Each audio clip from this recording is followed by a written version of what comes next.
¿Tienes clientes? ¿Diriges un equipo de ventas? ¿Eres dueño de un negocio o de una gran empresa? Si la respuesta es sí, bienvenido, bienvenida. A partir de ahora, es tu lugar. Bienvenido a la magia del servicio al cliente. En este podcast hablamos de ventas, marketing, comunicación, liderazgo comercial, inteligencia emocional aplicada a las ventas. Todo para que ofrezcas el mejor servicio a tus clientes y consigas venderles y que te recuerden para volver a venderles. Seth Godin, uno de los teóricos más importantes del mundo del marketing del siglo XXI, dice que a los consumidores hay que proponerles ideas frescas y brillantes y que ellos deseen transmitir a otras personas. De esta manera conseguirás lo que Godin denomina estornudadores, sneezers. Ellos serán los encargados de propagar tus productos y servicios igual que un virus. Por mi parte, espero contagiarte con este virus porque tengo un único objetivo en este podcast: proporcionarte contenidos de valor. Con personas interesantes a las que voy a entrevistar, con contenidos de vanguardia que te hagan pensar de una forma diferente, con técnicas y estrategias prácticas, aplicables, nada de teoría, y siempre escuchando la voz del cliente. Soy David Blanco, especialista en servicio al cliente y liderazgo de equipos comerciales. Tengo 27 años de experiencia y en todos ellos he aprendido una sola cosa: lo más importante no es lo que dices, sino cómo lo dices. Bienvenido a la magia del servicio al cliente. Bueno, pues hoy es viernes y en el podcast de la magia del servicio al cliente, todos los viernes, es el día del cliente. Y hoy, queridos oyentes, tenemos la suerte de hablar con la responsable del servicio de defensa del cliente de Telefónica, por tanto, la voz del cliente de Telefónica. Hoy hablamos con Amaya Arriola. Bienvenida, Amaya, muchas gracias por estar aquí. Muchas gracias a ti, David, por la invitación. Pues nada, un placer y muchísimas gracias por tu tiempo. Antes de empezar, quiero agradecer y dedicar este episodio a Itziar Galbarriatu, porque fue ella quien me habló de ti y me propuso que te entrevistara. Así que, Itziar, muchas gracias por pasarme el contacto de Amaya. Así que, nada, si te parece, pues comenzamos. El Servicio de Defensa del Cliente de Telefónica nace en el año 2006. Tú lo diriges desde su inicio, Amaya. Cuéntanos un poco, ¿cuál es la función del Servicio de Defensa al Cliente de Telefónica? Pues mira, el Servicio de Defensa del Cliente de Telefónica tiene una doble función. La primera, y la que para el cliente final pues es la más importante, la que más le puede interesar, es que somos una segunda instancia de reclamación para aquellos clientes que no hayan, pues no estén satisfechos con la respuesta que le haya podido dar la empresa, algún tipo de incidencia que haya podido tener en un momento puntual, de alguna oferta o del servicio, de alguna avería o de algún tema que afecte a su servicio, al servicio que ha contratado con la empresa. Su primera vía, evidentemente, es acudir a la empresa por la atención que tiene y bien, hay clientes, los menos, pero hay clientes que no están satisfechos con la respuesta que les ha dado la empresa y pueden acudir a diferentes instancias de resolución alternativa de litigios, como son las juntas arbitrales de consumo, que están en España pues muy implementadas y son muy conocidas, y a las que Telefónica está adherida al sistema arbitral de consumo. En el caso de los usuarios de telecomunicaciones existe la Oficina de Atención Usuario de las Telecomunicaciones, la CEPSI. Bien, el cliente tiene vías para acudir y Telefónica, de manera voluntaria, consideró que era interesante darle una vía más para que el cliente elija cuál desea. Es una vía independiente que haría una revisión de su caso de manera independiente y objetiva y le daría una resolución al mismo. Una resolución vinculante para la empresa, que no para el cliente, sí para la empresa, y por lo tanto de obligado cumplimiento para la misma una vez que el Servicio de Defensa del Cliente, después de haber analizado el caso, pues toma una resolución. Vale. Y luego tiene una segunda función y es la función de actuar como voz del cliente dentro de la casa, dentro de la empresa, dentro de los procesos de reflexión que todos los días y que de manera continua la empresa realiza, pues con la finalidad última que tiene de hacer todo lo posible para que el cliente esté satisfecho desde el principio de su relación con la empresa, con Telefónica, hasta el final. Esa es la finalidad de constituir de manera voluntaria, porque no hay otra empresa de telecomunicaciones ahora mismo en España que tenga una figura como esta, de manera voluntaria, pues un defensor del cliente que le aporte esa voz objetiva y que le sirva para estar más cerca de lo que el cliente le está demandando, tener una vía más para conocer esa voz. Perfecto. Luego, de hecho, por lo que yo he podido investigar, el Servicio de Defensa del Cliente tiene comunicación directa con la dirección de la empresa. ¿En qué medida, Amaya, beneficia esa línea directa a los clientes? Esto es algo intrínseco en las figuras del ombudsman, del defensor del cliente. Este tipo de figuras siempre nacen con un apoyo institucional muy importante. Ten en cuenta que no dejan de ser una voz discordante, diferente. Claro. Es una voz que no está supeditada a ninguna política de la casa y tampoco está supeditada al control presupuestario o al presupuesto de la casa. Realmente eso es lo que le da algo diferente, porque en Telefónica hay gente muy buena trabajando en áreas de calidad, en áreas de atención al cliente y haciendo un trabajo excelente. Claro. Pero todos son gente del fondo que trabaja para la empresa y que por lo tanto cumple pues los objetivos y dentro del objetivo presupuestario, etcétera, etcétera.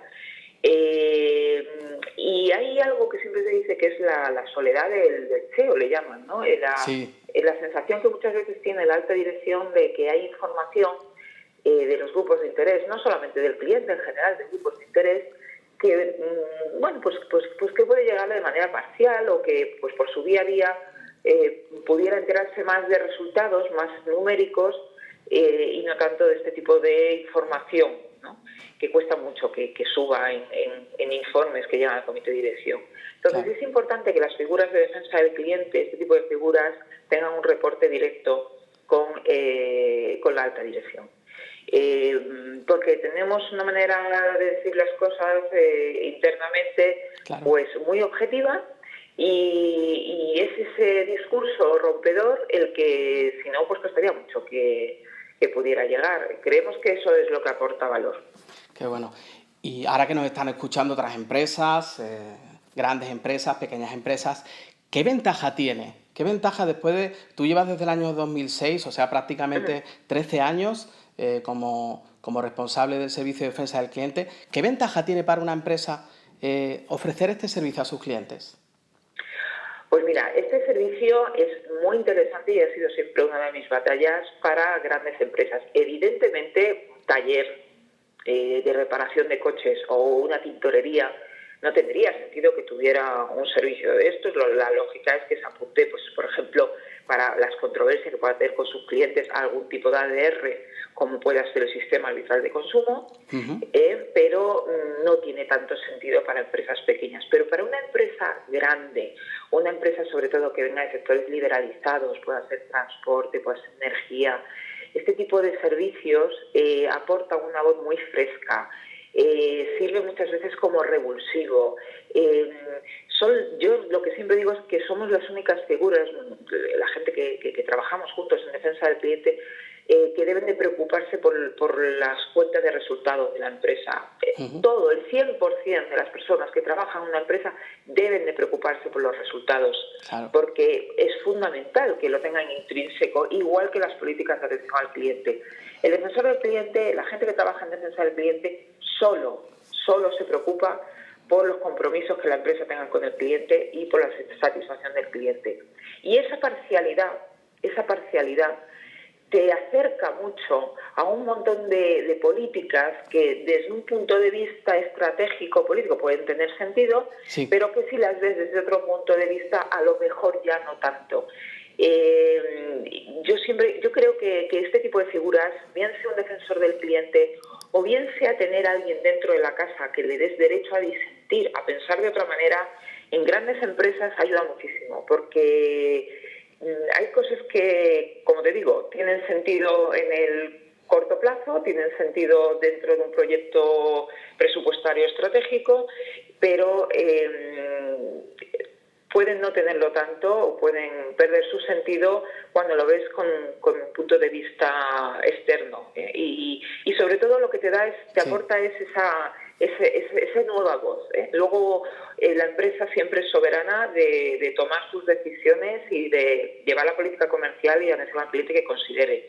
Pero teniendo toda la información encima de la mesa. Eso es lo que creyó Telefónica y por eso tuvo la valentía de poner en marcha una figura como esta, que tiene su parte también complicada, porque claro. No es fácil. A no todo el mundo le gusta que le digan las cosas que pueden hacer bien, y eso es muy valiente. Completamente, ¿no? Y me parece que también es una forma a veces, al hilo de lo que estás diciendo, de repensar un poco, ¿no? Internamente, repensar lo que hacemos en el día a día, repensar la estrategia y sobre todo también teniendo muy en cuenta la voz del cliente, ¿no? Que es la voz directa del cliente, que la que ponemos encima de la mesa, ¿no? Y eso tiene un valor muy potente, ¿no? Sí. Además, si uno estudia y analiza las empresas, las que pues se mantienen en el tiempo, las que están ahí, las que han crecido, te vas a dar cuenta que la mayoría tiene eso en el ADN. Es decir, claro. La voz del cliente es algo más que un aspiracional que contar en una convención de directivos. La voz del cliente es sencillamente la razón de existir. El no tenerlo así, pues es un suicidio para cualquier empresa. No perduraría. Muy bueno. En todos estos años, Amaya, ¿recuerdas algún caso en especial que os haya proporcionado mucha satisfacción tanto a ti como a tu equipo que se pueda contar? Pues a ver, algún caso en concreto que nos haya...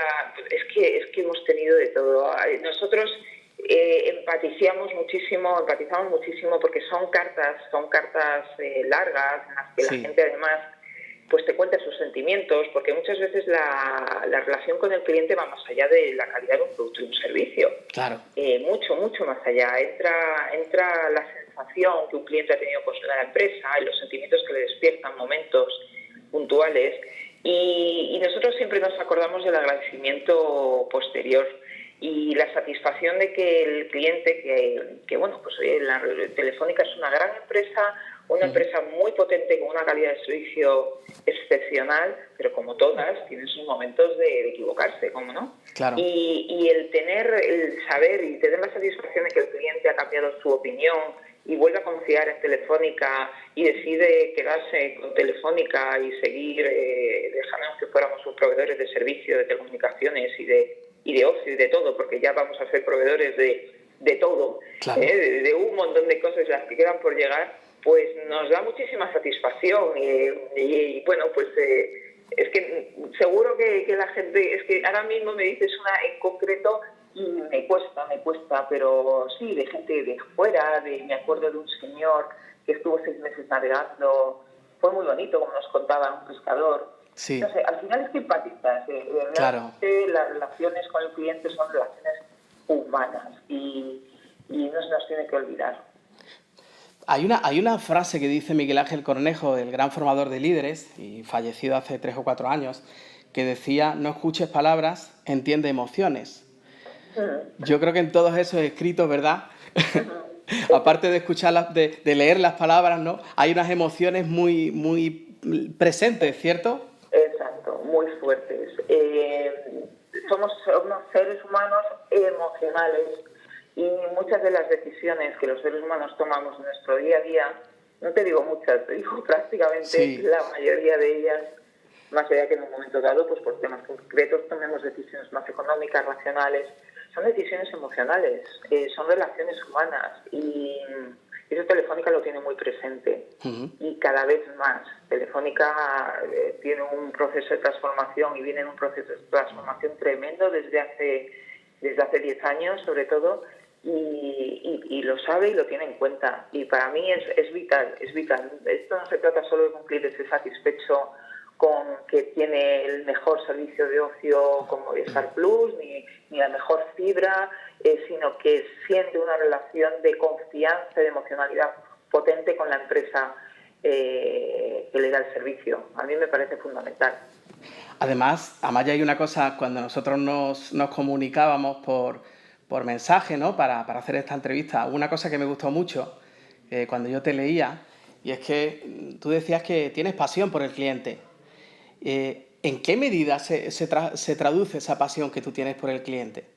Pues mira, la pasión se mide en que trabajar en defensa del cliente es un poco, imagínate, tal como te estoy diciendo, ¿no? Esta empresa es una gran empresa, las cosas suelen ir bien, pero a veces van mal. Y los defensores del cliente en eso somos un poco como un médico de familia, te lo puedes imaginar, en un ambulatorio que abre la puerta y hay un montón de gente con problemas, el que tiene las varices, el que tiene tal. Es un trabajo duro, es un trabajo, pues eso, de momentos que puedan ser duros. Claro. Y son 13 años haciéndolo y no me canso. Para mí esto es mi vida. Yo creo que todos nacemos con un talento, todos nacemos, cada persona nacemos con algo que se nos da bien, y para mí es un lujo haber conseguido encontrar lo que me mueve a levantarme todos los días con ilusión y a ponerle todas las ganas para cambiar las cosas, ayudar a cambiar las cosas, y para que el cliente de Telefónica sienta que está en la empresa que mejor le va a tratar y que va a estar siempre preocupado de cómo se siente y de que tiene el mejor servicio y de que está bien escuchado y de que está bien atendido. Es que no me canso. Yo creo que la gente tiene que encontrar su pasión. Eso me parece que es fundamental en la vida. Y yo he encontrado la mía, he tenido esa suerte. Qué bien. Y por eso, pues no me canso. Qué importante, qué importante. Piensa que no son las áreas de más glamour, las áreas de reclamaciones. Pues francamente, yo no estoy de acuerdo. Yo creo que el tener contacto directo con el cliente es de las mejores satisfacciones que he tenido en mi carrera profesional. Qué bueno. Y aparte es que estamos hablando de servicio al cliente, ¿verdad? Estamos hablando de ayudar al cliente, ¿no? Que yo creo que es una de las grandes claves, ¿no? En la relación que una empresa tiene con un cliente, ¿no? O con un comercial de manera directa tiene con un cliente, ¿no? Esa vocación de servicio, pues la verdad que al cliente le llega, ¿no? Y yo creo que eso es muy importante. En todos estos años, Amaya, ¿qué has aprendido gracias a los clientes? Pues he aprendido precisamente lo que te estaba comentando, a aterrizar. Yo antes trabajaba y estuve unos años en el corporativo, estuve en un área de reputación corporativa, donde aprendí mucho de los grupos de interés, de los diferentes riesgos reputacionales de una empresa, de temas de cultura corporativa, que me encantó, un tema que me gustó muchísimo. Pero todo muy teórico, evidentemente. Pues sí, escribir la visión de Telefónica o de otra empresa o de Mafre o de Endesa. Esto es pasar de la teoría a la realidad, a sentirlo, a verlo, a sentir el producto, a cómo le llega al cliente, a cómo percibe él, a cómo todas esas políticas que te decía, esas estrategias, esos procesos y esos procedimientos, cómo realmente aterrizan. Cuando tú lees una carta de un cliente de 3 folios, de repente te está contando el proceso, pero no te lo está contando como lo hemos escrito en una empresa, te lo está contando como lo vive él, que es la realidad. Porque lo que importa no es cómo nosotros podamos entender que el producto lo va a ver un cliente, sino como él lo ve. Esa es la realidad.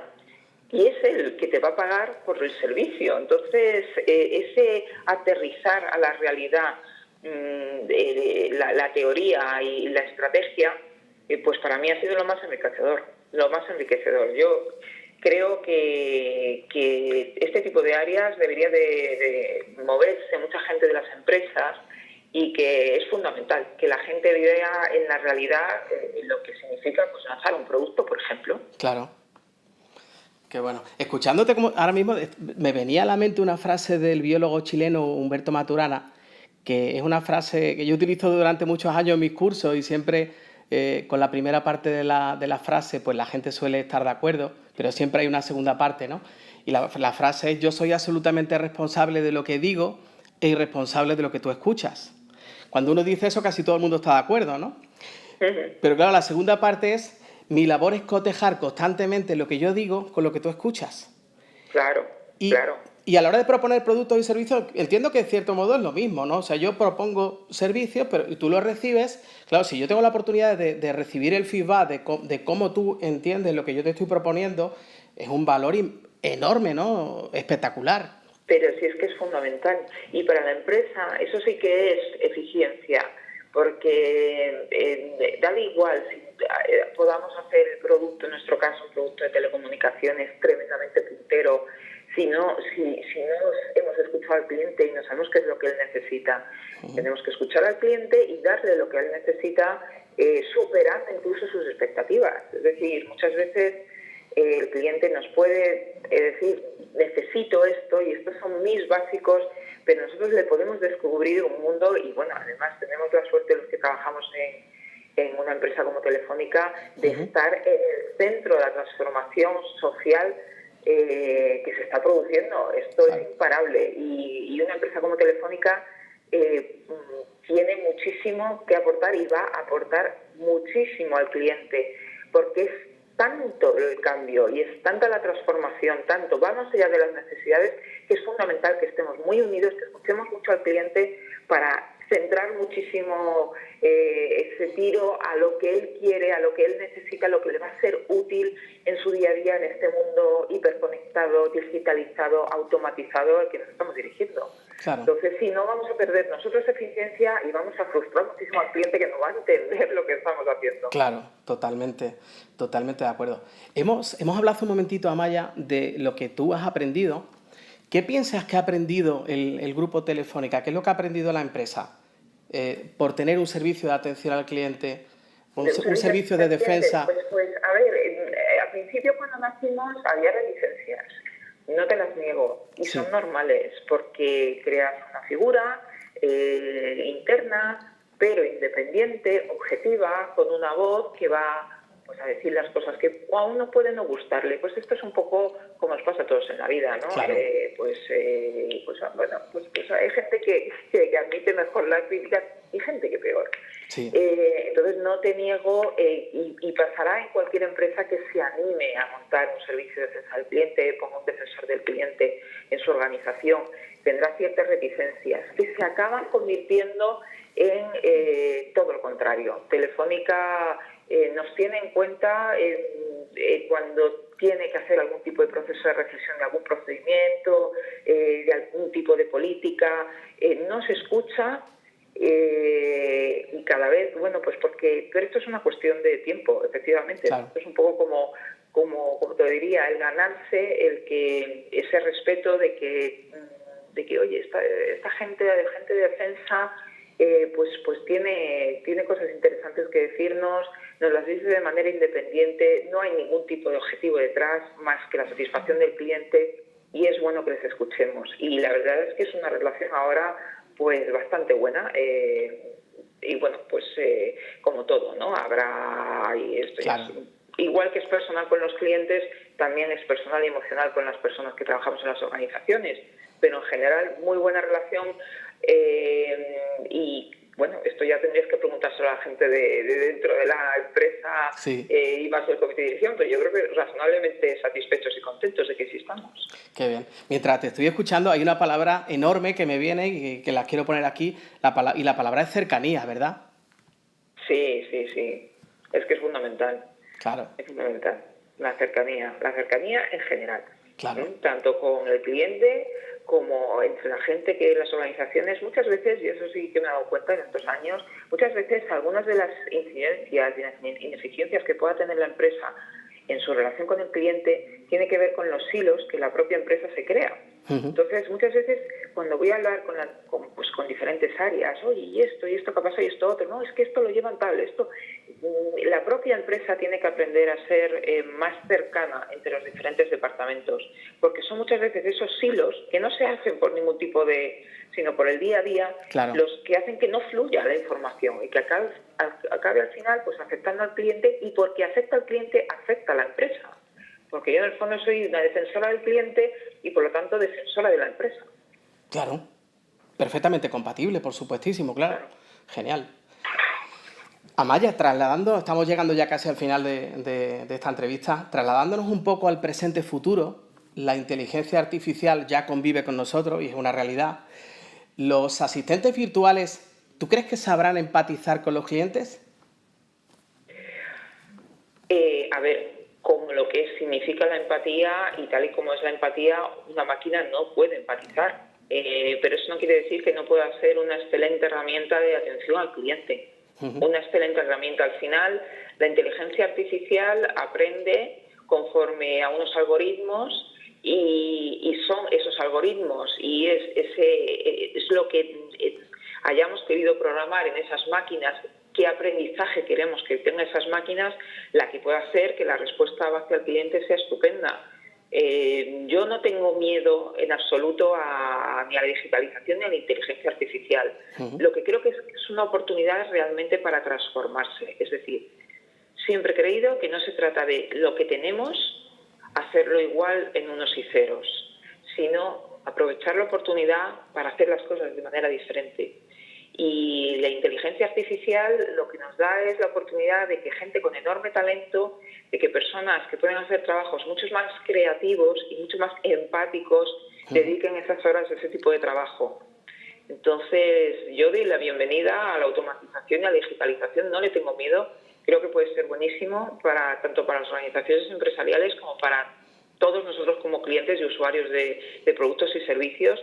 Y es las personas que creen esos algoritmos que van a hacer que esas máquinas autoaprendan y vayan aprendiendo los que tendrán que meterle esa empatía, entre comillas, ¿no? Porque la propia máquina por sí, pues empática no puede ser. Claro. No. Y para terminar, Amaya, esta pregunta que te voy a hacer ahora se la quiero agradecer a un compañero, a Javi Villalba. Cada vez son más fundamentales los canales online, los chats virtuales. De hecho, ahora mismo en vivo, en Brasil, a los clientes prepagos ya los estamos atendiendo a través de Aura, ¿no? El sistema de reconocimiento de voz. ¿Para cuándo crees tú que en España podremos tener ese servicio? ¿Y en qué medida afectará eso al servicio de defensa del cliente en Telefónica? Pues a ver, a la primera pregunta, pues antes de lo que nos imaginamos. Entonces es una realidad, Aura es una realidad, la cuarta plataforma, el proyecto de la cuarta plataforma y todo lo que conlleva detrás, que es mucho más que Aura, está ahí. Telefónica España es una empresa que viene de dos jurídicas diferentes, con sistemas diferentes y hay una complejidad importante de sistemas que quizá ha ralentizado un poquito más un lanzamiento más masivo, pero es que en muy poco tiempo. De hecho, ya empieza a haber pilotos de Novum, la que será la nueva aplicación con la que nos vamos a relacionar.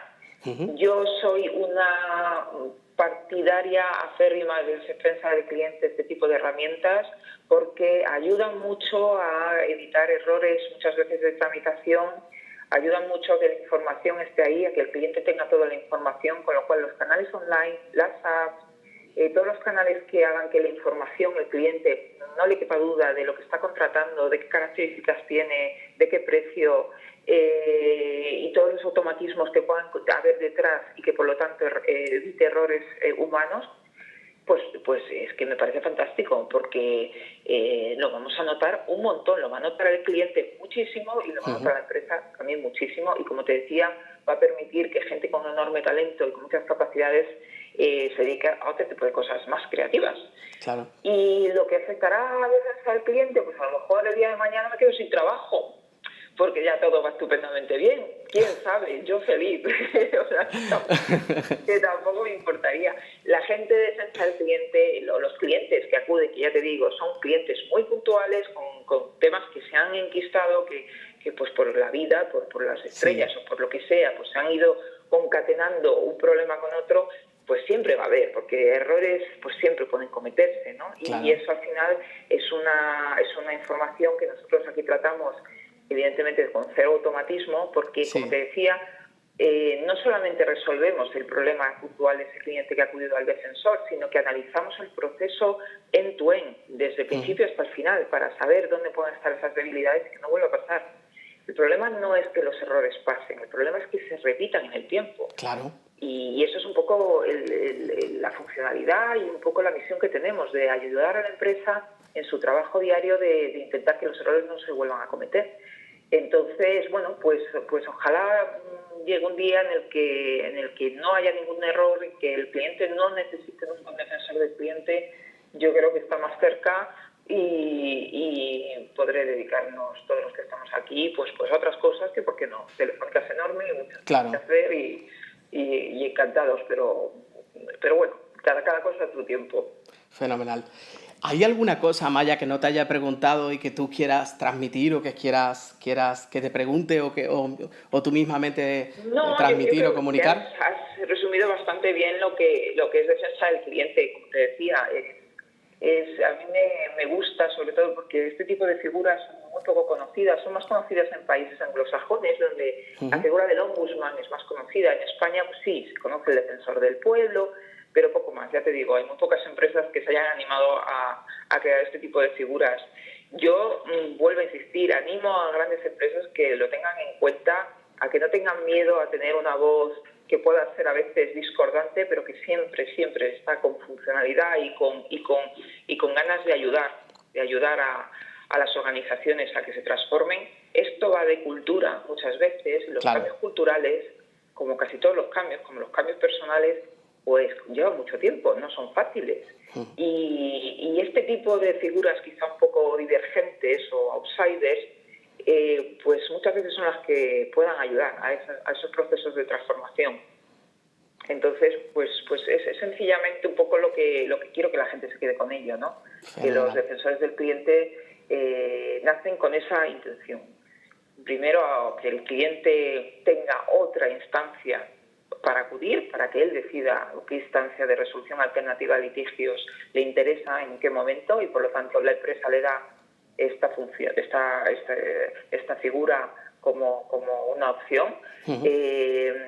Y bueno, pues oye, están satisfechos, generalmente muy satisfechos los que acuden al defensor del cliente, pero sobre todo para apoyar a la empresa en sus procesos de transformación, que ya te digo, son vitales. Que la que se nos viene encima es maravilloso, pero es un cambio tan profundo que todo lo que podemos hacer, pues bienvenido sea. Totalmente, pero es un mundo apasionante, ¿eh? La verdad que vivimos un mundo apasionante. Sí, tenemos mucha suerte. Tenemos que aprovecharlo y utilizarlo bien. Creo que podemos transformar el mundo. Completamente. Pues Amaya, de verdad me siento privilegiado, es un lujo tenerte en la magia del servicio al cliente. Te doy muchísimas gracias por el trabajo que haces día a día, tanto tú como tu equipo. Y nada, que sigamos ahí durante mucho tiempo, ¿vale? De acuerdo, David, muchas gracias. Un abrazo muy fuerte. Un abrazo muy fuerte. A ti y a todos tus oyentes. Muchísimas gracias, Amaya. Muchas gracias. ¿Sigues ahí? ¿Estás? Muchas gracias por escuchar este episodio. Antes de despedirme, quiero que me ayudes a contagiar nuestra pasión por el servicio al cliente. ¿Cómo lo puedes hacer? Muy sencillo. Recomienda este podcast a todos tus amigos, a aquellas personas de tu entorno a las que le puede interesar. Y si quieres ayudar también a personas a las que no conoces de nada, es muy fácil. Dale me gusta en iVoox o 5 estrellas en Apple Podcasts y compártelo en todas tus redes sociales. Muchas gracias, querida escuchante. Antes de irme, si quieres proponerme temas para futuros episodios o contar con mi asesoramiento personalizado para tu negocio o para tu equipo, escríbeme a info@davidblancoperez.com o entra en mi web davidblancoperez.com. Y recuerda, el éxito de tu negocio reside en todos aquellos clientes a los que consigas enamorar. Un placer ayudarte.